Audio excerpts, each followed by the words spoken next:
I will be your mentor, tutor tonight, going over JavaScript. For those who have not used WebEx, I want you to understand, I'm just going to kind of give you a quick briefing on it. You can speak. I don't have to call on you. I don't have to give you permission to talk. So you are more than welcome to, while I'm giving this presentation, to ask me a question, interrupt me, whatever you need to do so I can make sure you're all understanding everything. If you do not have a microphone, like I see some of you, there is also another way of getting my attention. You have a little hand symbol, and that's you raising your hand.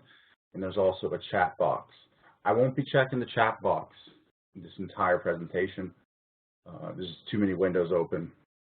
But what I will be doing, I will definitely be keeping an eye on the participant list. So if you do have a question, just either speak up if you have a microphone, or go ahead and use that little hand marker. And if I see someone who's raised their hand, I will stop, and I can see. Again, if you don't have a microphone, you can type in chat box. If you are going to type in the chat box, please make sure you are typing.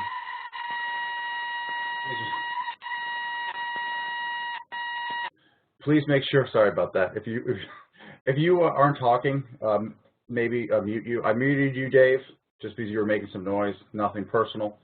If you need to ask me something, just put it in the chat box and make sure you're sending it to everyone, not just me or another person. So we're going to get started. Again, my name is Eric Ianni. I'm going to be helping you tackle JavaScript. And the way this is going to go, I'm going to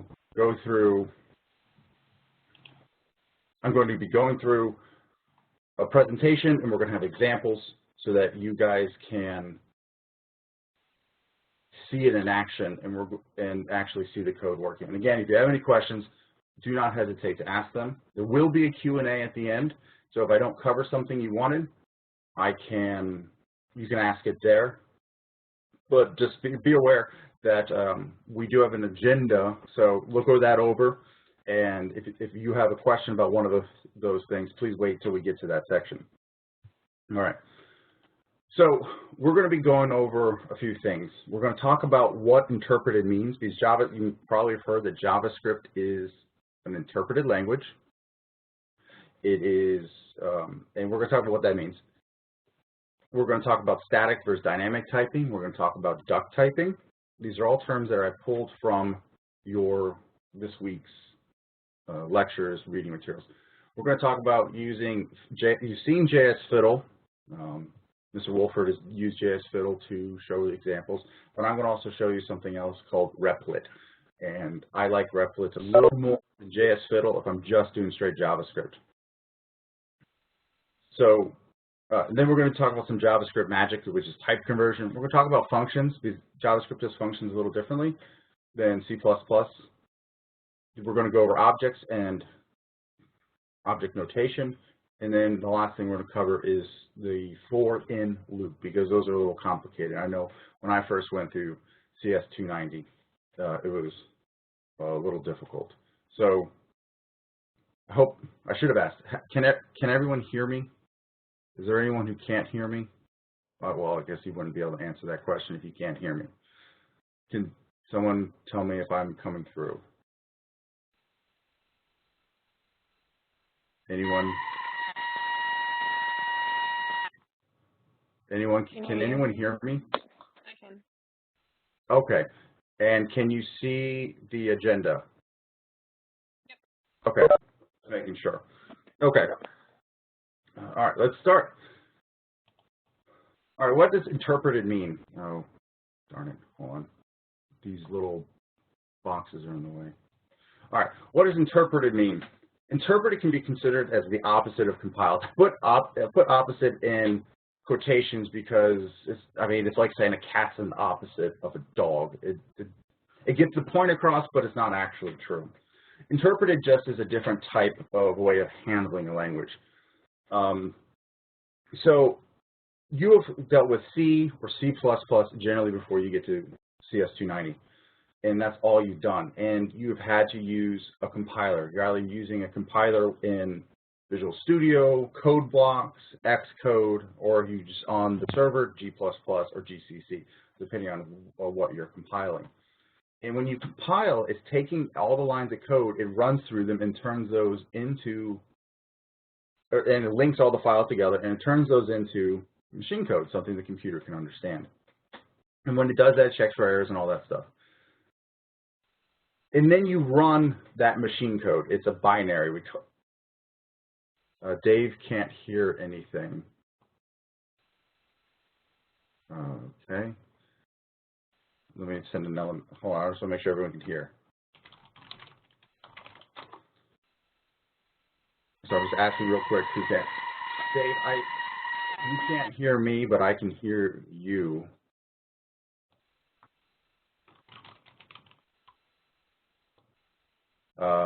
Okay, so Dave's the only one who can't hear me.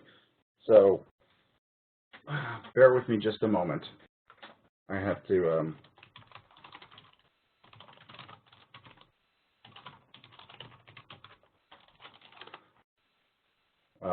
but I think everyone else can hear me.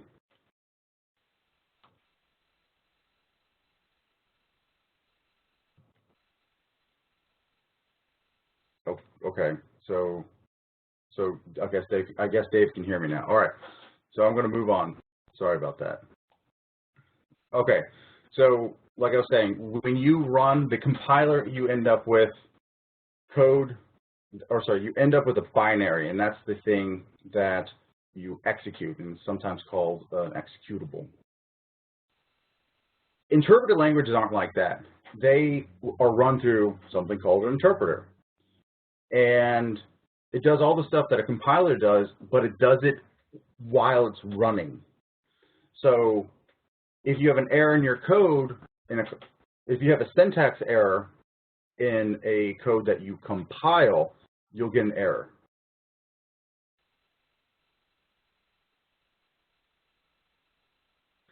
You'll get an error, and that will, hold on just a minute. Dave Martinez, can you hear me? I want to make sure that you're sending me multiple messages, and I'm unsure if you can hear me now.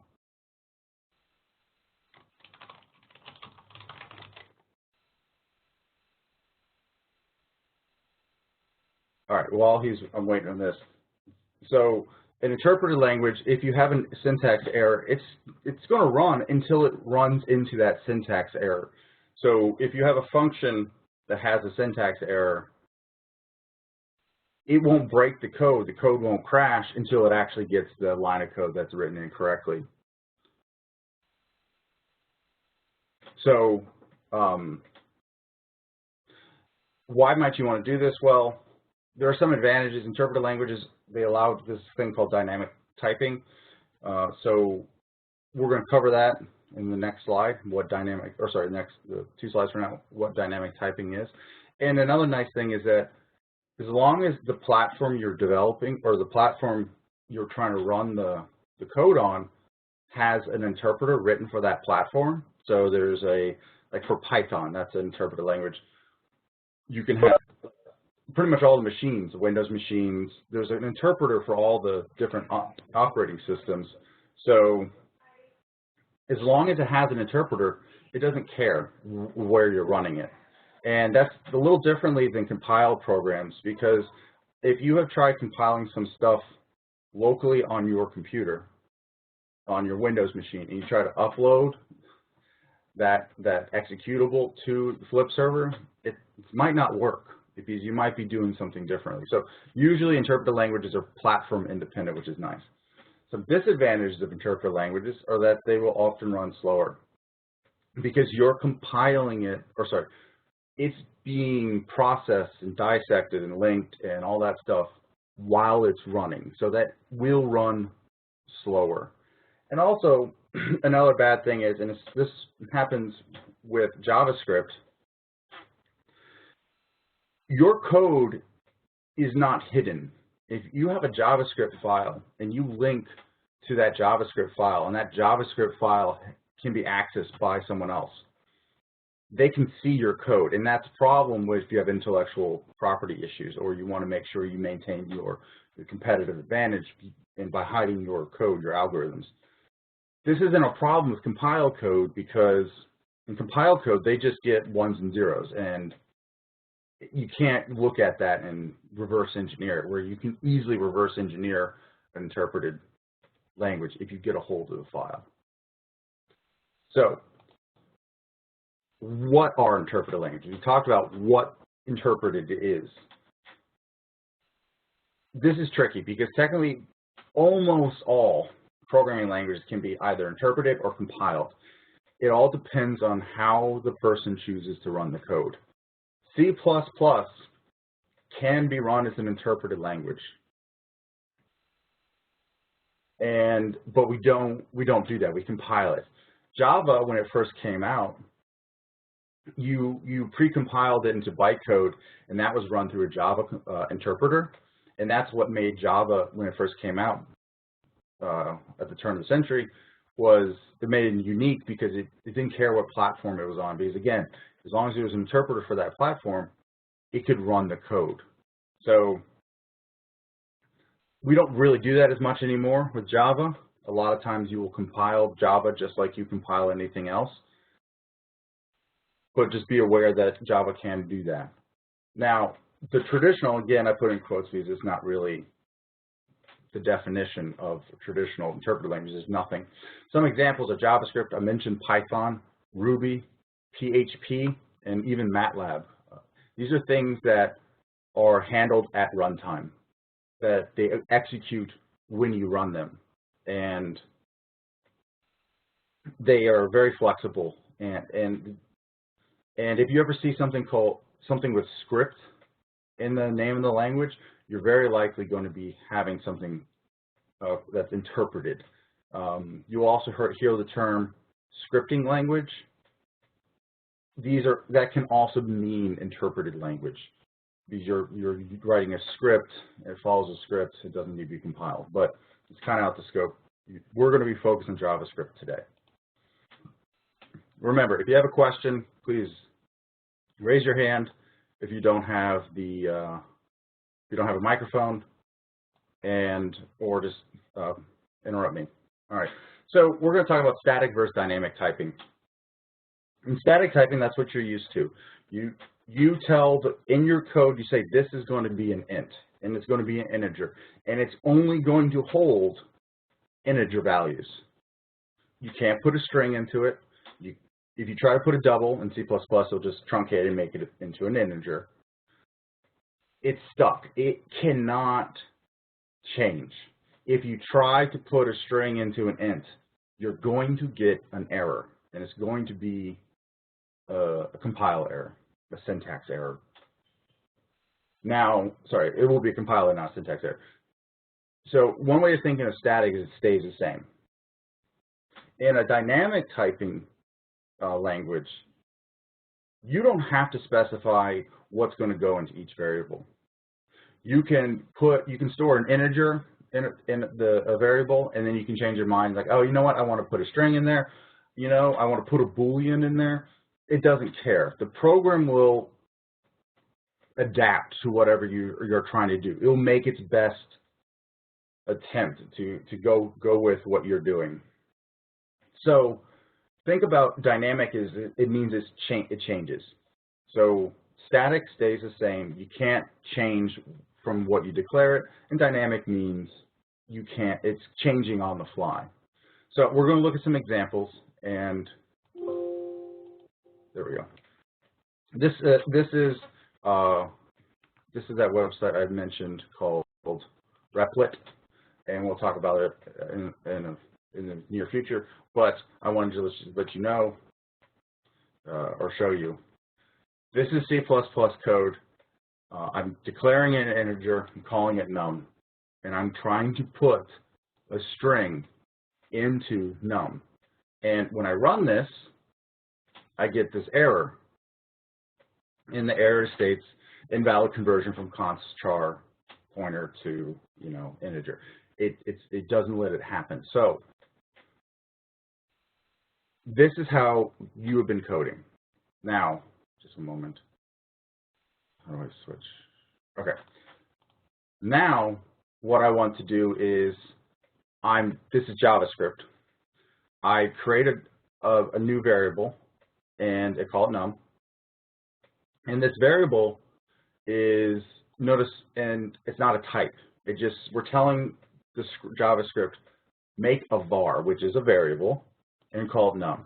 Here, I put 2 into num, and then here I try to put a string into num. And when I run it, it works. You don't get a compiler error. If I wanted to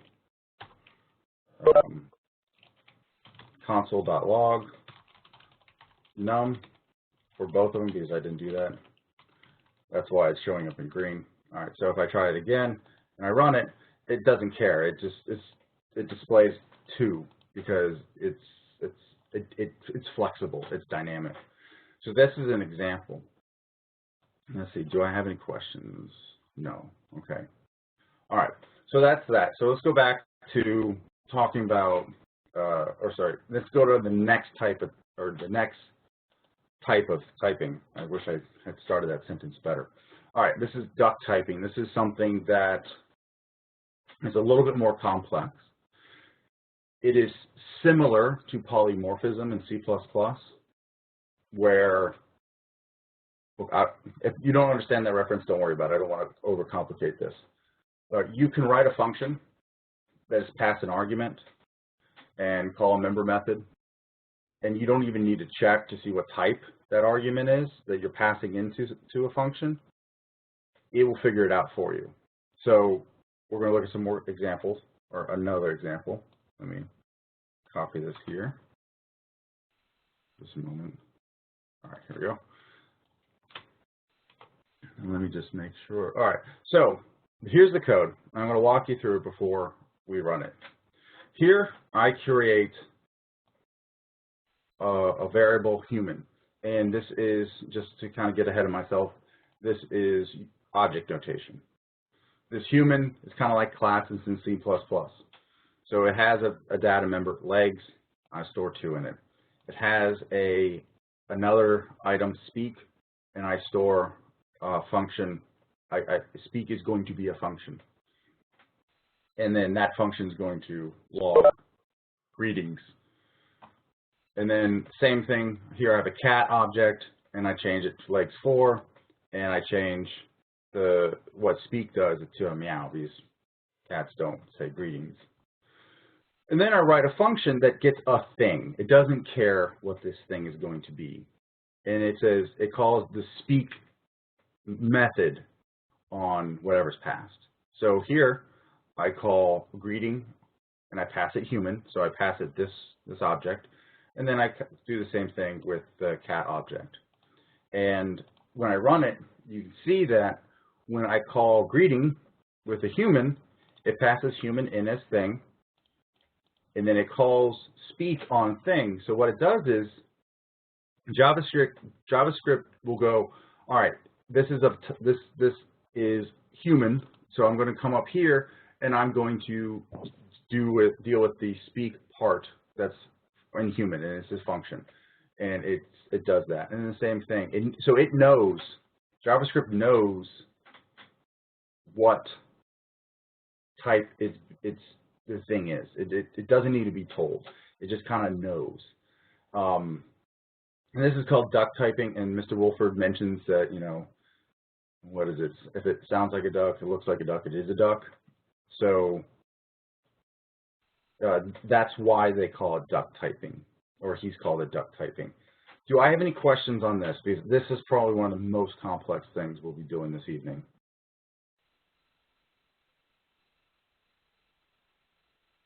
Let me check, see any hands held. All right, no questions then. If you change your mind, you want me to go over it again at the end, just let me know. All right, so again, just to recap, I can send this function here anything, and as long as the thing has a member method of speak, it will work. Now, if this didn't exist, if I didn't have speak in human and I try to run this, I get an error because speak is not a function of human because I took it out. So do be aware that it will only work if the thing you're trying to access, and I could even do thing dot, what do I call legs? And see, so as long as it has a member, either as a data member or a function, it will work. All right, so I hope that makes sense. All right, coming back here. So you've seen me using Replit, and you've seen JS Fiddle, and that was what you use in your lectures and in your readings. I really like Replit because it lets you test things without having to have a development environment. In your readings this week, Mr. Wolford talks about you can use Node.js. You write your file, you save it as a .js, and then you type Node in the file name, and it'll run it. Or he says you can upload it or create a web page, link it to the JavaScript, and it'll run it. These are all things that are possible. But sometimes you don't want to go through all that trouble, and that's where Replit comes in. And this is the name Replit, and it does a lot of different languages. The popular ones are going to be your scripting languages because those are the ones that a lot of people look for to find an online interpreter. So you have your Python, Ruby, JavaScript. You also have classics. Don't worry about those. Esoteric, don't really worry about these. Web, okay, now we got JavaScript again, and then we have other things associated with the web. But this might be useful for you as well. Practical. You also have C++ and C, and you saw me using the C++ one here. So this is an example of doing a C++ interpreter. You can run C++ in an interpreted language or in an interpreted fashion. You don't always have to compile it. So I use this website, and the reason I'm mentioning it to you, I use this website a lot because I know I've learned so many different languages. I sometimes confuse how you do one thing in JavaScript compared to Ruby, or is this a C thing or is this a C++ thing? So I can quickly check functionality or features of a language to make sure I'm thinking correctly. And I use Replit or other services like that. JS Fiddle is, again, what you've seen in your class, and it allows you to create more complex integrated web or integrated things. So you end up having, you have an HTML box, you have a JavaScript box, this is your JavaScript box, and this is your CSS box. And then this is your results box.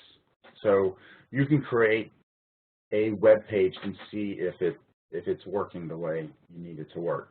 So this is a very good tool if you're trying to figure out, it's really good for if you're trying to figure out how to do some CSS and make it work. So you can just really quickly, I could just do this and run and it changes the color to blue. You can do all sorts of things with this, and it also allows you to practice or to do some sample JavaScript items. But you can also really build a really big page here if you wanted to. And what's really nice about JS Fiddle is you can save them. You can save what you've done and share it. So that's what Mr. Wolford's doing. He's saving his work and he's sharing it, using it as a teaching tool. So this is good for if you're trying to teach someone, like in my job here, or if you're trying to share with maybe a teammate, a classmate, something. It's like, hey, look at this. You want to prototype something real quick and say, hey, can you look at this? Can you maybe fix it how you want? And you can kind of both work on the same thing at the same time. So JS Fiddle is really good. When I'm not dealing with making a web page, I generally stick with Replit. Again, just because I don't have to worry about opening command terminal. I don't have to worry about logging on the flip. As long as it's internet, I can even do this on my phone, which I've done. So those are the two ones I recommend. All right, moving on, we're going to kind of talk about JavaScript magic, and this is type conversion. You got to be careful with this because you think it works. You're going to think it works one way, and you're going to be wrong, just because sometimes it's logical how it does type conversion, and sometimes it's not. But I have some examples to show you. So remember I said interpreted languages, and especially JavaScript, is going to try its hardest to make your code work. It doesn't want to throw errors. And this is a very important thing. It's a feature of JavaScript. It doesn't want to throw errors because imagine you have your website and someone had to have input. They had to type something in, but you wanted a number, but they gave you a string. You don't want your web page crashing. That's something that you don't want to have happen. So JavaScript really is helpful. It's a feature that it tries to make sense of even the mistakes, or you can use it as a tool to maybe manipulate data. And I'm going to show you examples of that. All right, so let me copy this code. Come back up here. All right, so let's make it big again. So I have 4 examples here. And these examples are pretty straightforward. These are not the only ways JavaScript does typecasting, or sorry, type conversion. You can look up the other ways. All right, so the first way, we stick an integer. We're going to stick an integer into num. And then we're going to plus equals. It's the same thing in JavaScript as it is in C++. It's basically num equals num plus the string 5. Does anyone want to take a guess what the result's going to be?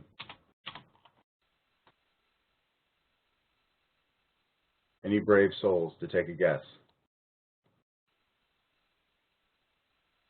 All right, then it will just be a mystery. Okay, we have multiple people saying 55. So we'll put that here. That's our guess. Now,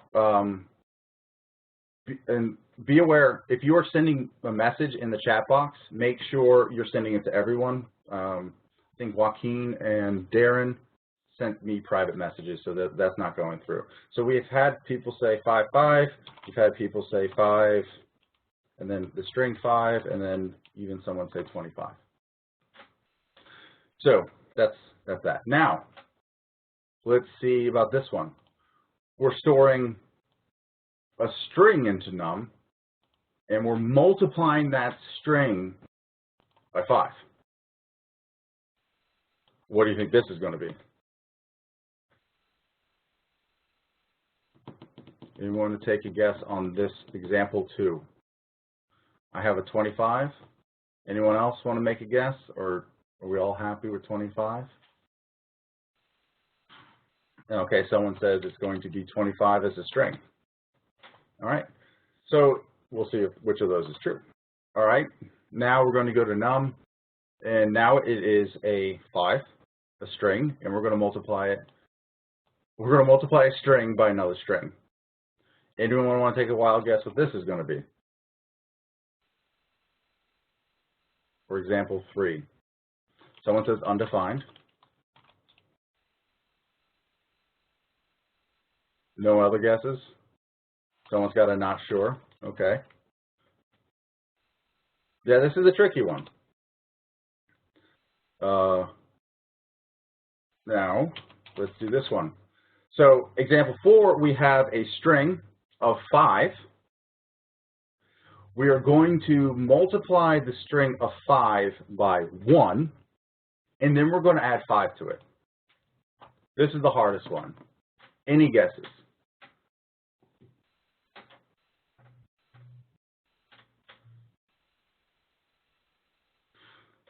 Darren says 10. Darren, you're still sending privately, by the way. Barry says 10. You're getting a lot of 10. All right, so we're going to think it's 10. Now let's run this and see what happens. All right, the first one's 55. This is basically string concatenation. If you're not familiar with concatenation, the term concatenation, you need to get familiar with it because it happens all the time. It's referred, it's one of those words that you're like, oh, I've never seen that word, but once you know what it means, you see it everywhere. Concatenation just means you add 2 things together, not arithmetic, like, you know, with like math. You add them, like you put one on the end of the other.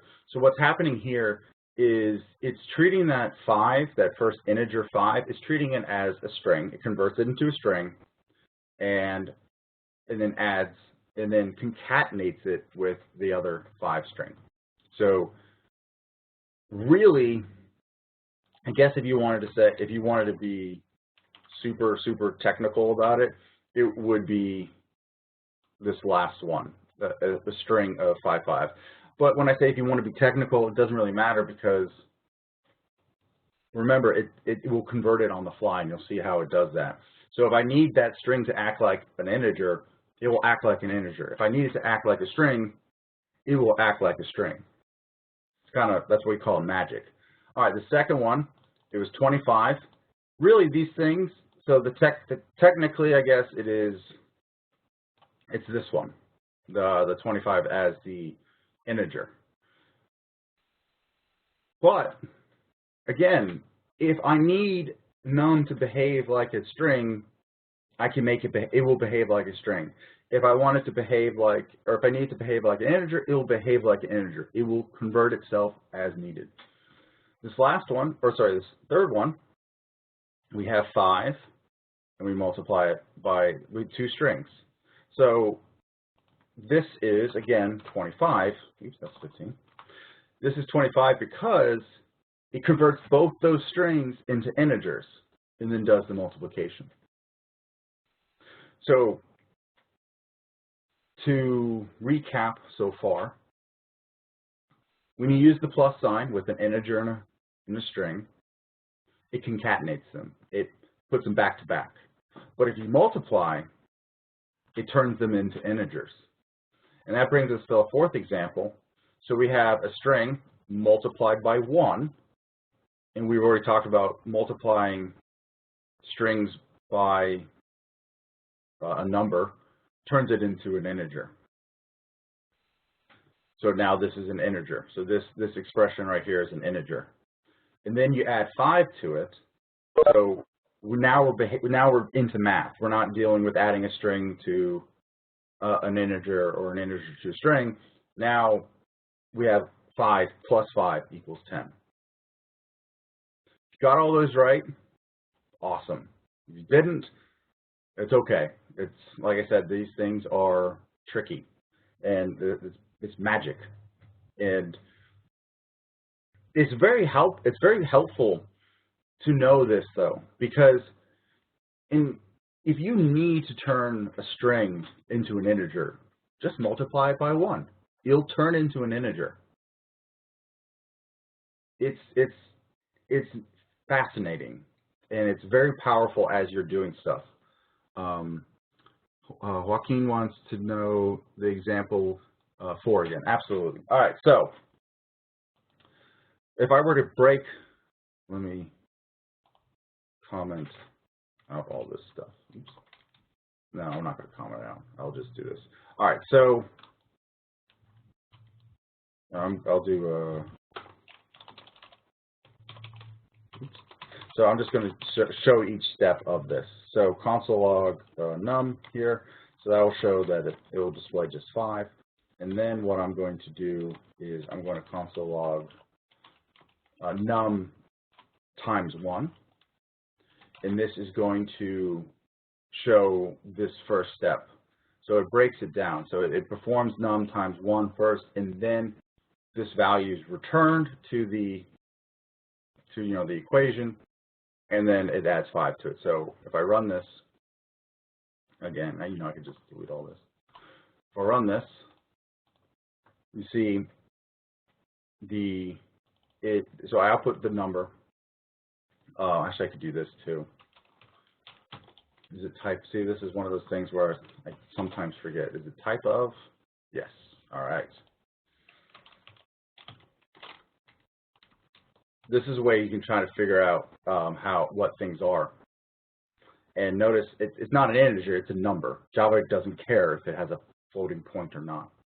And then right here, oops,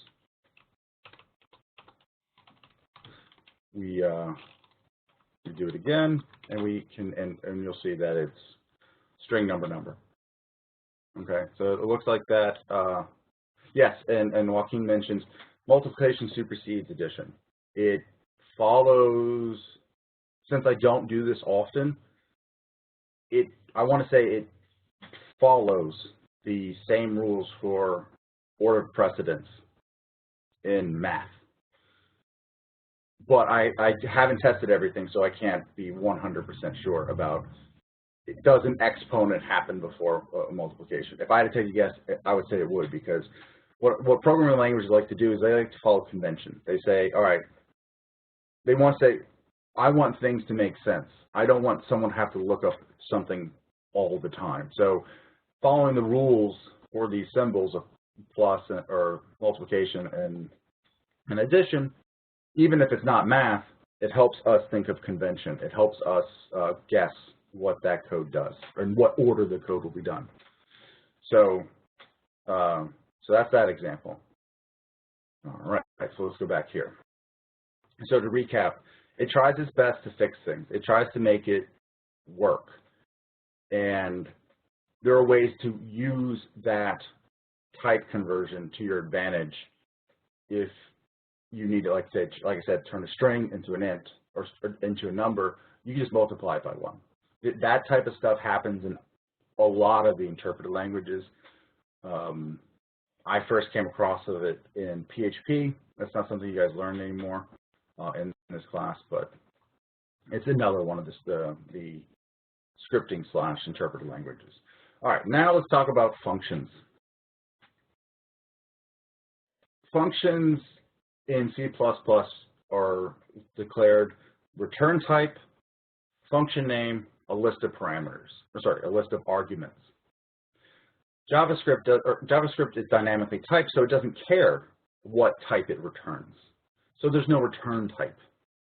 So to declare a function in JavaScript, use the keyword function. So you can't like name a function. You're going to throw an error. So get used to some of the keywords for each of the languages you learn. One of them in JavaScript is function. You can't use that for other things. So there are 2 formats. The first format is you use the keyword function, and then here you enter the function name that you want. Here you list the arguments you want. It could be 1, it could be none, it could be how many you want. And then inside is the code. So this is very similar. The only difference is from C++ is that you type function instead of a return type. That's the one that's going to make more sense. That's probably the one you're going to use most often. There is another way. You can create a variable. Oops. You create a variable, you know, and I said function name here, but technically it's not the function name. But for the sake of keeping everything the same, I called it function name. So you create a variable, you call it, you give it the function name, and then you assign a function to it. And that format is use the keyword function followed by the arguments followed by the code. So it's very similar to this first method. The only difference is you're pulling this part out and moving it to the front, and then having an assignment operator in between and having the var. There's a reason for doing this way, and we are going to talk about it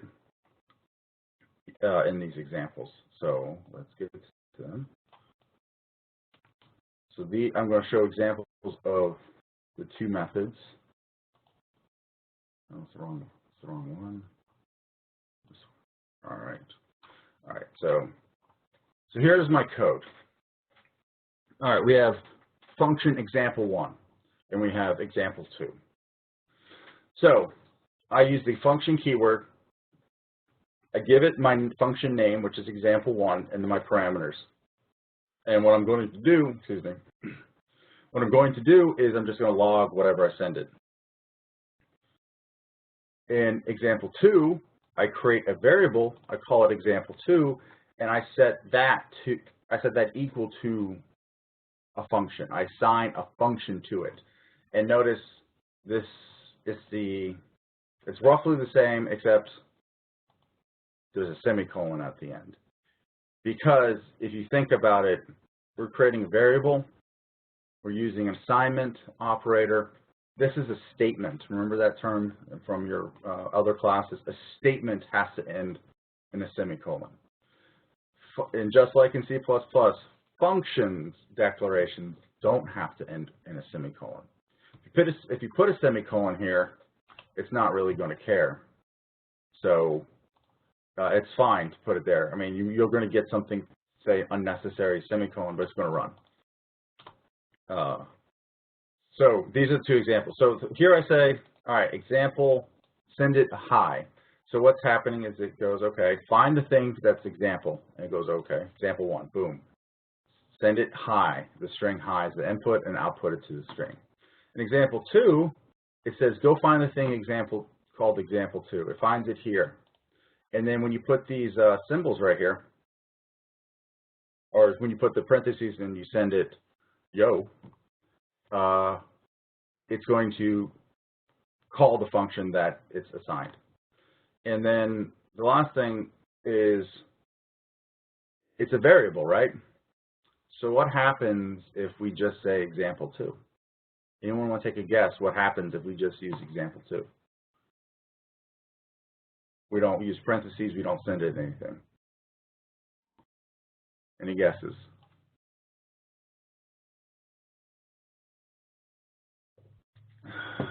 All right, so someone thinks it prints out yo. Anyone else want to make a guess? I'd like to have at least 2 guesses, different guesses. Someone says blank output. All right, so I got my 2. Thank you for participating. All right, so let's run it. These first 2, that's explanatory. These will make sense, but the last one is tricky. It prints them out. So it says hi, yo, and the reason this little symbol here is this is the last line of code. I don't output it if I wanted to. I can do console log this, and then it changes from green. So I'll keep it that way to keep everything the same color. So it outputs function because its type is a function. If you're outputting a variable, and let's do this. Oops. And I output that. It's a little different. Let me clear that so we don't get confused. It's a little different. One is it just outputs the type. The other one outputs the type and the name of that type, or the name of the variable or of the function. So they perform similar things in the code, but they're slightly different. So be aware of that. Let's see, maybe let's add some more code here just to kind of let you see how the similarities and differences are. I'm just going to get rid of this part. So the similarity is they're both type function.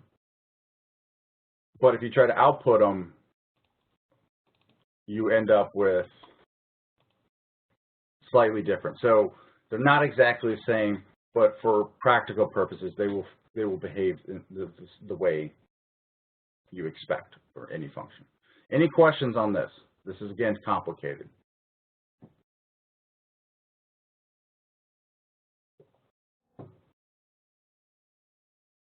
Okay. If you have questions on this, again, at the end, there's going to be a Q&A. All right, so that's functions. Let's talk about objects. We mentioned this earlier. I guess it was, I did object notation, where was it? Here. In my example, I had object notation for human and cat. So let's talk about like what that means, how one does it. So in C++, you use classes for defining objects, and that's how it does it. So it uses the term classes or class. JavaScript doesn't have classes. It has something called object notation. You can program object-oriented JavaScript, kinda, but again, it's a scripting language, so it's not designed in the same way. It's not designed for the same purpose, so it does things differently, and you're going to have to get used to things doing, or different languages doing things differently. So in this situation, we have object notation, and that also comes into play when we talk about JavaScript string object notation. So the form is very simple. You declare a variable and you assign it to a series of key value pairs.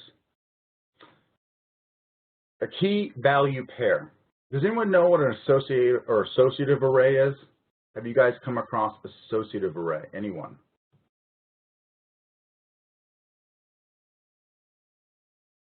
Is anyone programmed in Python? No one. All right. I don't expect you guys to. All right. So an associative array in Python is called a dictionary. You have key value pairs.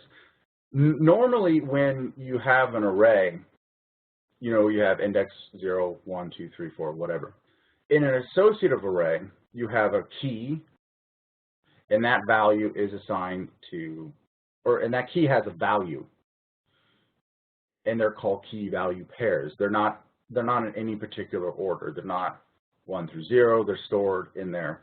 So if you want to, you say, all right, I want to look up whatever, you know, I have an associative array, and one of my keys is name. I want to display what name is. So you call it by, you'll see in a second, you call it by putting the key you want to access inside the parentheses on your, you know, your array syntax, you know, between those square brackets, and it'll display the value. And that's kind of how objects work. Sorry, the object notation. You're creating a series of, every object is going to be an associative array, also known as a dictionary, also sometimes known as a map. If you're in CS261 data structures, you'll come across maps or dictionaries or associative arrays.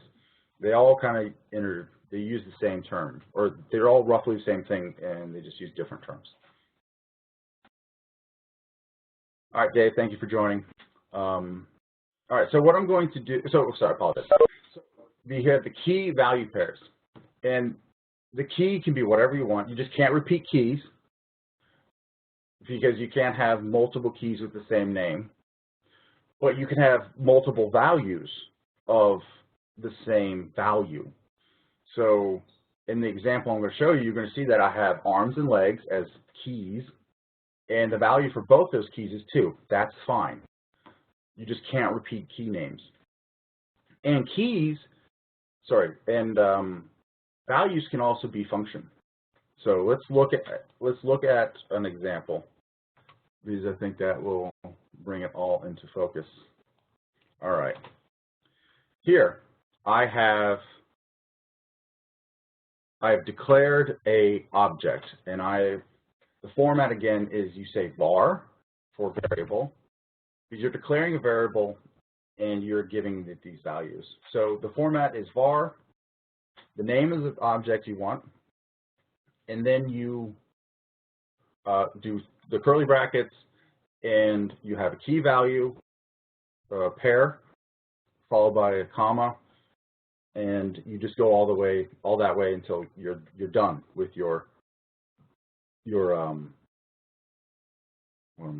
when you're done with the data members or the methods you want.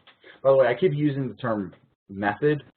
method and function are generally interchangeable when it comes to coding. I'm finding that a lot of languages I've learned lately, they use method, the word method instead of function. And just be aware of that. They mean roughly the same thing. So here, these are so if you wanted to think of these as data members, like in a class in C++, you know, public or private data members, in JavaScript they're going to be public. There's not much you can do about it. So these are public. So think of these as public data members in a class. And then here we have a function. Think of this as a public function in a class, a public member function. So, and they're all key value pairs. So arms is the key, the value is 2. First name's the key, value is a string of Eric. And then display is a function. Notice it's done in the same way as a key, and it's followed by a colon, and then you do the function. There's no arguments here because I didn't want them. And if you wanted to go back and just look real quick back at functions, it's basically this format. You say function if you have arguments in the code. So let me go back to here. So that's the format. And again, you don't forget using semicolons inside the function because it's a block of code. And, okay, so right now I declare person and I just say display person. And it's going to do this. And notice I have this term this. You should probably have seen this in in your C++ classes. This refers to whatever object you're in. So first name for this is in this class. Joaquin calls it explicit this. That's correct. It is an explicit this, but it's less optional in JavaScript. You can get away with it in C++ without doing this, as long as the things that you're dealing with they don't share the same name. You have to say this in Oops, that's not what I wanted.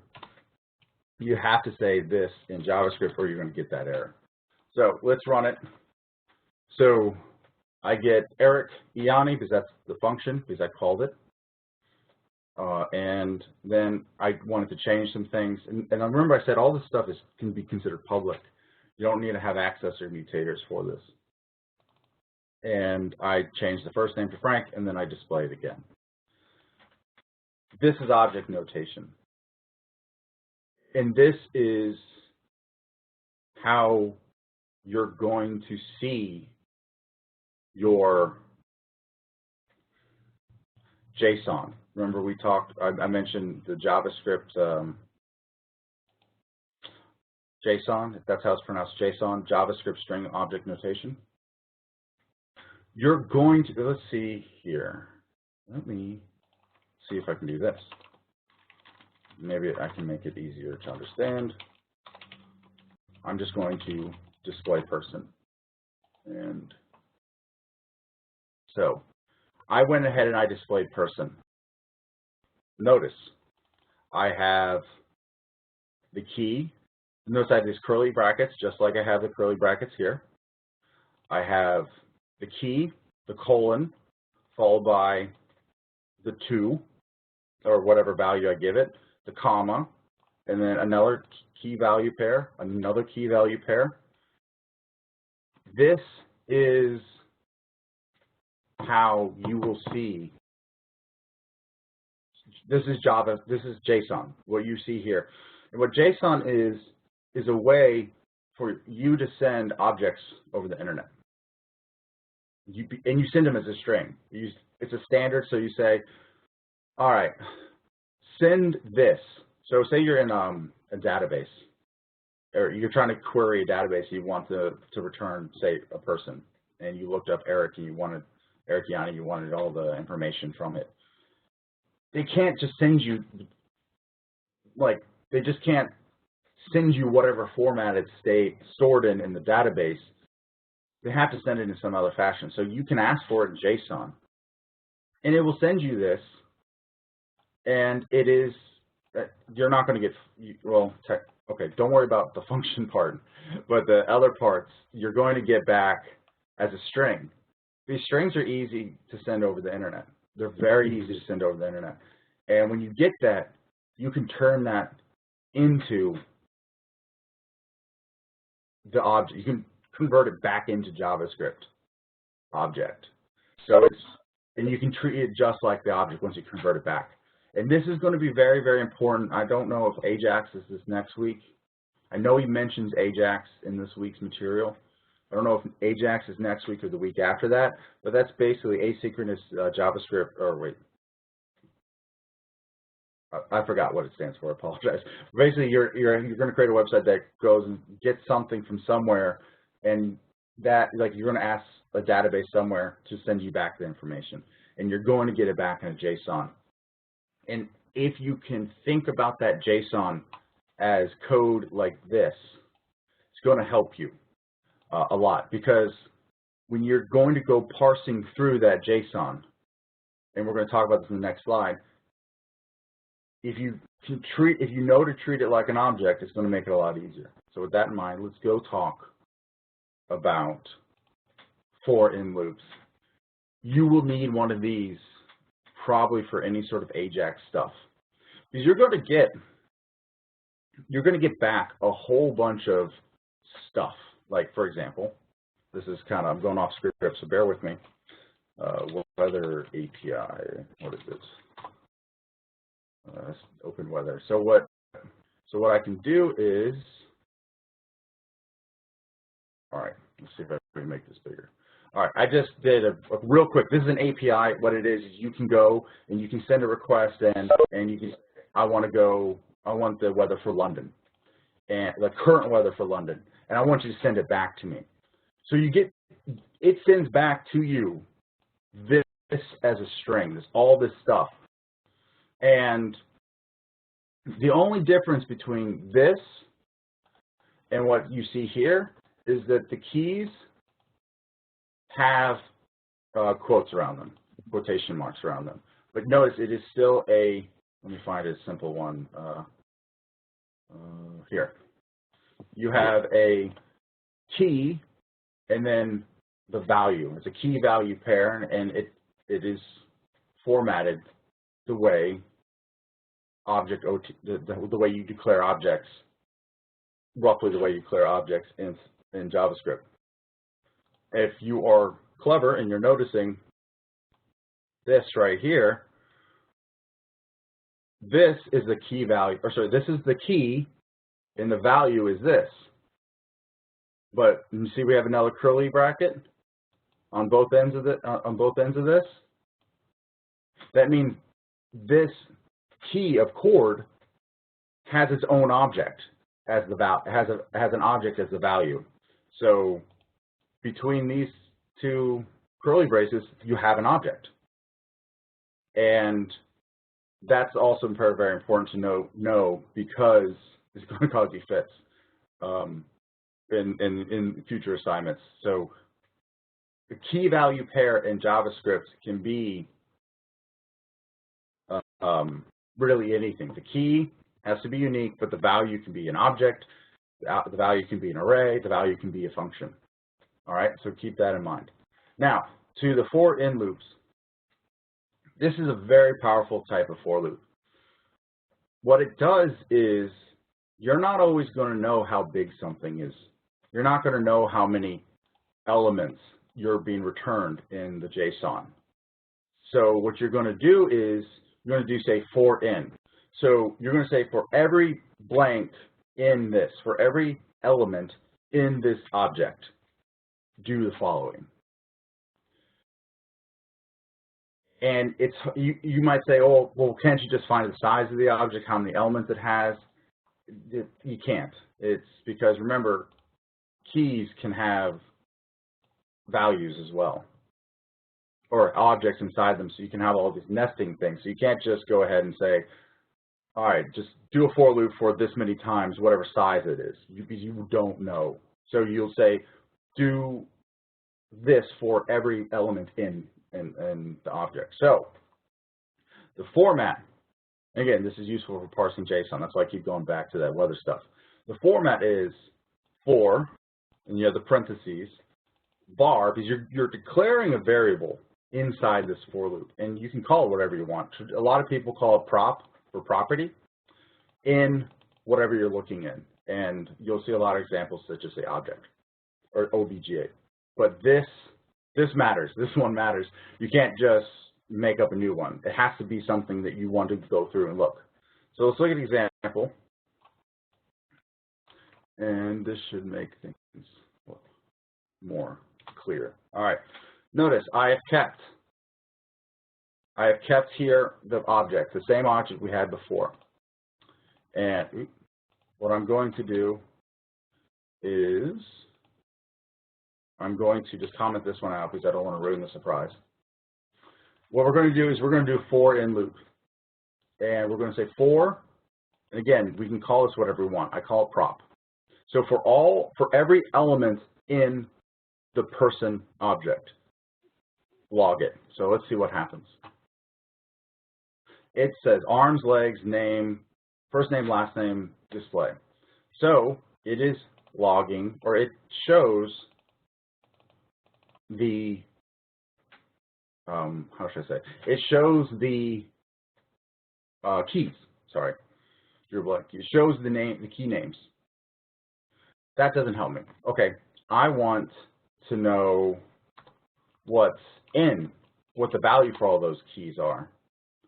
So you can come down here and remember I said you can access the value by taking whatever key you want and putting it here inside, treating the object like an array, and then you put the name inside here, and it's going to give you whatever's stored there.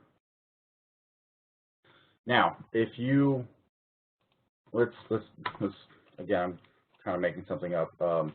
Let's say siblings, just because that makes things more complicated. First, oops, I'm creating an object within an object, and I'm making these are my siblings. If you were curious, these are my first, second, and third sibling. And, all right. Okay, hopefully I didn't introduce any errors. All right, if I go through here, notice it only displays siblings. It doesn't go inside this object. It only does one layer of keys. It doesn't go into each key to see if there are keys inside that. This is also important for your assignments that are coming up, because sometimes you're going to have to go inside that. So let's do an example. I'm going to get rid of this one. So clear that. So this is all the values. So notice when it displays the value of siblings, it's displaying it in object notation, because that's what it is. It's an object. If I wanted to make that even clearer, I can do this. And see, siblings is being shown as an object. So let me undo that. All right, so let's go back. All right, so let's say I want to go into that object. Well, I could do something like this. I can just say if person prop equals, or sorry, if I apologize. If prop equals what I call lowercase sibling, I can then go into it by doing another for in loop. So I can do for prop2 in prop,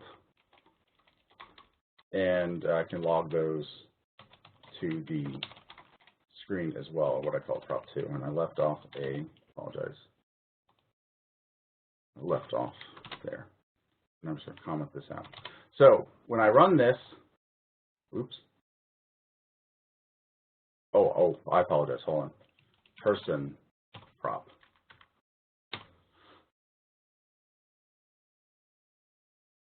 Why is it giving me an issue? Person is not this.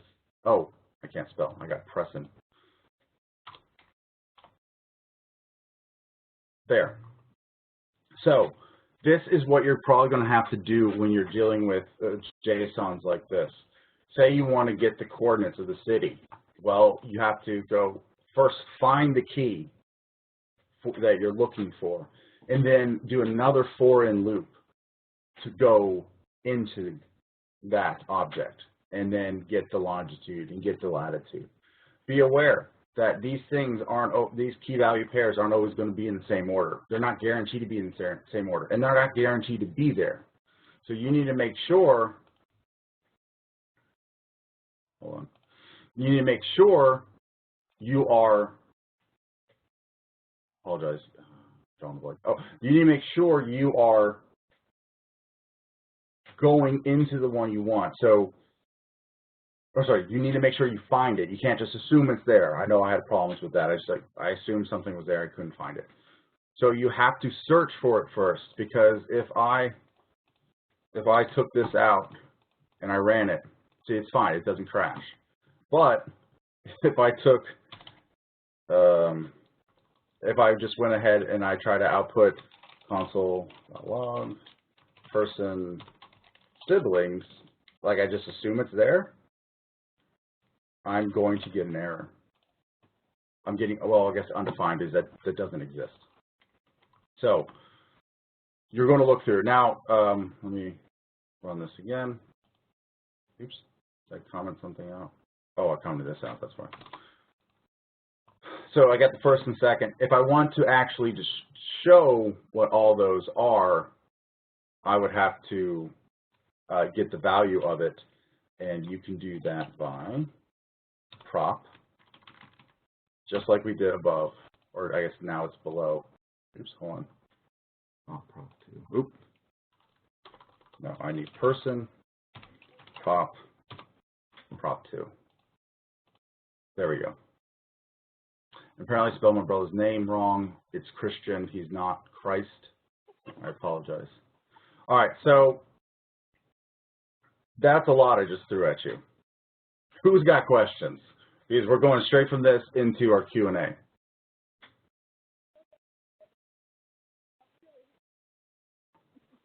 Anyone got questions?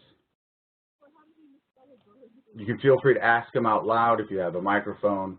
This is your time to ask me about anything that I covered and is still confusing, or just something I didn't cover you want me to go over. Joaquin asks, is the nested for loops, yes, is the nested for loops why the language is slow? No, because you can have nested for loops in C++. The reason it's slower than a purely compiled program is you're basically running the interpreter at the same time as you're running the code. You're compiling the code. You're building the code. So a lot's going on, whereas if you have a pre-compiled executable, everything's streamlined. You don't have to compile anything. You don't have to interpret anything. You don't have to link anything. So that's why interpreted languages are generally considered slower. Does that answer your question? All right, excellent. Any other questions?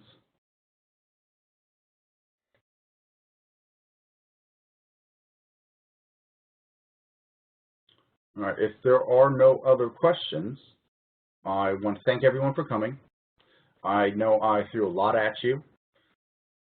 If I did this correctly, I have recorded this, and I will be uploading it either tonight or probably tomorrow for onto YouTube, so you can come back and watch it.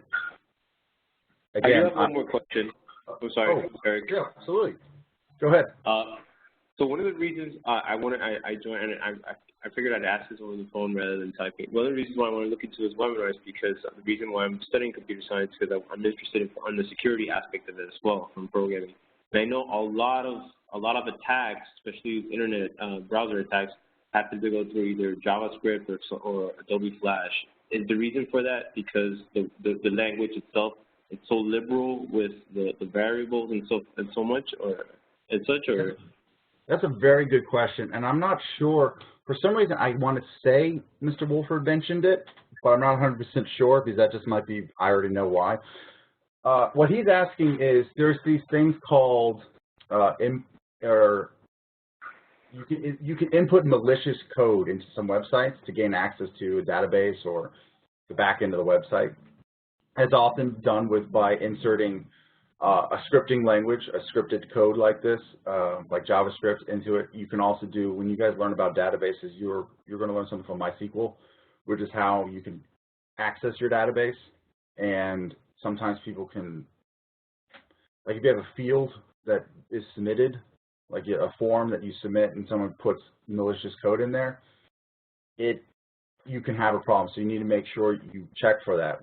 Now, to answer your direct question, Joaquin, why is it JavaScript susceptible? A lot of interpreter languages are susceptible for that, because remember, it's compiled as it's going. So if for whatever reason someone's able to insert code into an input and your program does something with that and tries to execute it, you now just executed the code. The interpreter doesn't know what you wrote or what someone else has now put in. So it has now just executed the code someone has maliciously tried to put into your website. That is why interpreter languages. Now, there are ways around it, and I do know that after you guys learn all the JavaScript stuff, while you're working on your final project, Mr. Wolford is going to talk about security and things like that. There are ways of, what you do is you sanitize. It's called sanitizing input. Anything you get from the user, do not trust it. You need to make sure you sanitize it. And there's ways of doing that. There's ways of stripping out anything that's code, and it will prevent it from being run. Does that answer your question, Joaquin? Yeah, thank you. Okay. Oh, absolutely, great question. All right, so again, if you have another question while I finish it up, just ask. I hope to have this uploaded tomorrow. We're using WebEx instead of GoToMeeting, and I've been having some issues where things haven't been recorded. Hopefully I spent like a lot of time yesterday working out the bugs, I think. So hopefully this will work. Darren asked, what is the difference between equals equals and the 3 equals sign?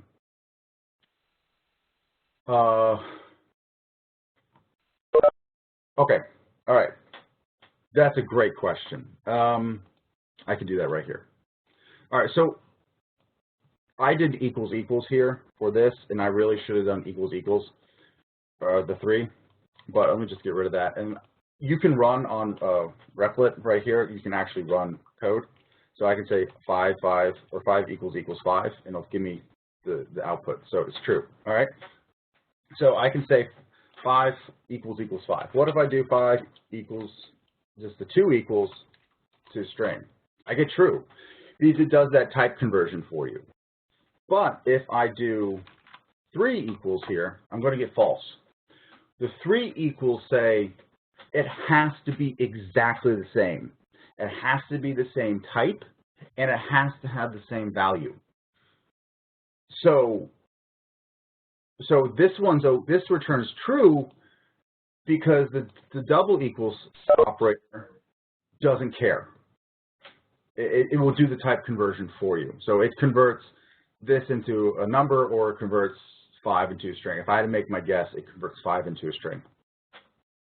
But here with the 3 equals operator, it doesn't do type conversions. Does that make sense?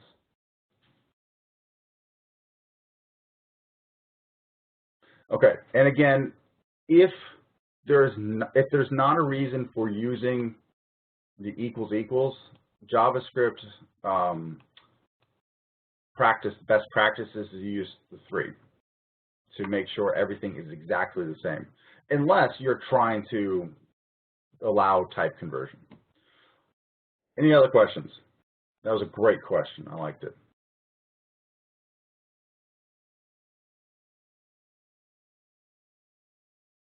Okay. Well, everyone, again, thank you.